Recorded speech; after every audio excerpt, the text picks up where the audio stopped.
Hello friends, আবার চলে এসেছি একটা নতুন ব্লগ নিয়ে। তো এই যে বাস আসছে, আমরা যাচ্ছি ছুটি কাটাতে কদিনের জন্য। তো এখন শীতকালে তো ছুটি পড়ে গেছে সবার, তো কোথায় যাচ্ছি সেটা দেখো। এই যে জঙ্গল পেরিয়ে, আমাদের ঝাড়গ্রামের শাল জঙ্গল, সেই শাল জঙ্গল পেরিয়ে যাচ্ছি বাসে করে। তারপরে আমাদের এখানের যে পরিচিত মন্দির, গুপ্তমণি মন্দিরও পেরিয়ে গেলাম। গিয়ে বাসে প্রচুর ভিড় ছিল।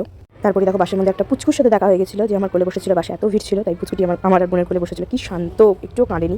তারপরে এই যে আমরা রাস্তায় যাচ্ছি, কিন্তু রাস্তা আমাদের শেষ হচ্ছে না, মানে এতক্ষণ লেগে গেছে। ফার্স্টে আমরা যে বাসে উঠেছিলাম সেই বাস বললো আর খড়গপুর থেকে যাবে না, তারপর আবার অন্য বাসে উঠে আমরা যাচ্ছি মাসির বাড়ি। আমরা যাচ্ছি মাসির বাড়ি। এই যে আমার বোন ঘুমিয়ে গেছে বাসের মধ্যে। এই যে অবশেষে 4 ঘন্টা জার্নি করে আমরা নেমে পড়েছি এগরাতে। এখানে এখন দাঁড়িয়ে আছি। এখন নেমে করে ঠান্ডা লাগছিল, তাই এবার চা খেতে হবে। সামনেই চায়ের দোকান ছিল, তাই আমরা ভাবলাম একটু চা খেয়ে নিই। আর আমাদের নিতে আসছে মাসির মেয়ে, তো যতক্ষণ নিতে আসছে ততক্ষণ আমরা একটু চা খেয়ে নিলাম এই যে দাঁড়িয়ে দাঁড়িয়ে। আর শীতকালে গরম গরম চা হলে বেশ ভালোই লাগে। তারপরে এই যে আমাদের নিতে চলে এসছে বড় দিদি, শম্পা দিদি।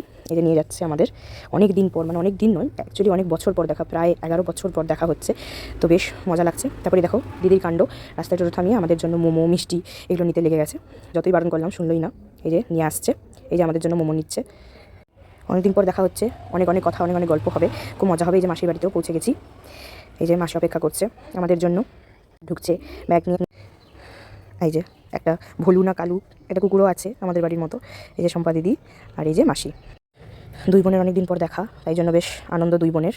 আমার বোনকে দেখে অবাক হয়ে গেছে, কারণ ও অনেক বড় হয়ে গেছে। তো এখনকার মতন এই ভিডিওটা, পরের ব্লগে আরও ডিটেলসে জানাচ্ছি। এখনকার মতন বাই বাই।